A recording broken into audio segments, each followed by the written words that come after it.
Twelfth Night is about, at its heart, it's about this madness of love.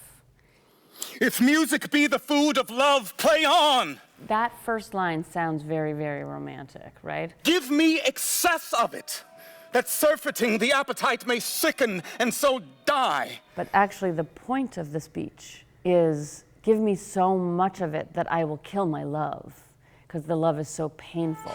Enough! No more! Just in that very first speech, it contains the contradictions of the play. Contradictions stem from a gender-bending plot in which Viola, a woman who assumes the disguise of a man named Cesario, is asked by Duke Orsino to woo the lady Olivia, whom he loves. But along the way, Viola falls for the Duke and Olivia for Cesario. So there's a lot of confusion surrounding the play.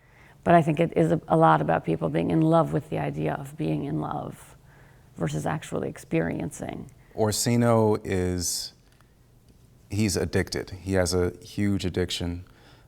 He thinks he is in love. And that being in love with love can really be crazy pants, because you just, you're desiring something you can't have. It's nothing to do with actual real intimacy. It's something that takes him out of control. He's used to being in control, and finally he's come up against an opponent that he just can't defeat. What's going on? This is madness. And I think that's the wonderful thing about the play, is that love can drive you absolutely mad. Oh, not too fast. Adding to the insanity is a comic dose of gender confusion. Dear lad, believe it, for they shall yet belie thy happy years that say thou art a man. Diana's lip is not more smooth and rubious. Thy small pipe is as the maiden's organ, shrill and sound, and all is semblative a woman's part.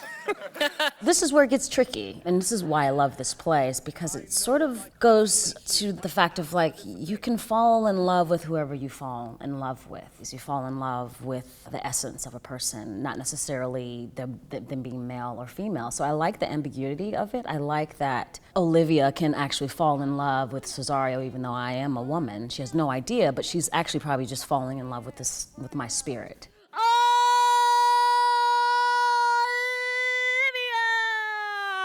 Olivia falls in love with Viola, and I kind of do believe that she falls in love with her because they're both grieving their brothers. There's a real desire there.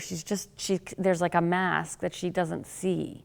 So she thinks she knows it, but she doesn't quite know it. How now? Even so quickly may one catch the plague?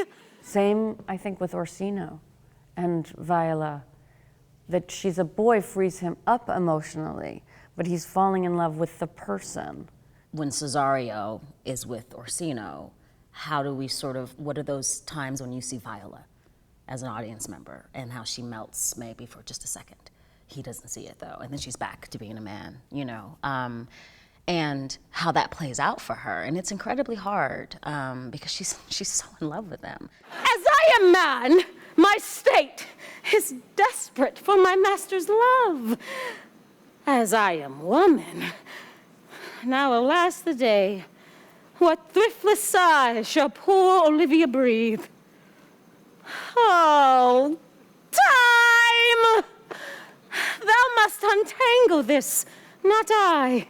It is too hard a knot for me to untie. So there's a lot of obfuscation, and then that mask falls away and they find something authentic. But that's Shakespeare's gift, to find something authentic, even in a madcap romantic comedy. Beth Accomando, KPBS News.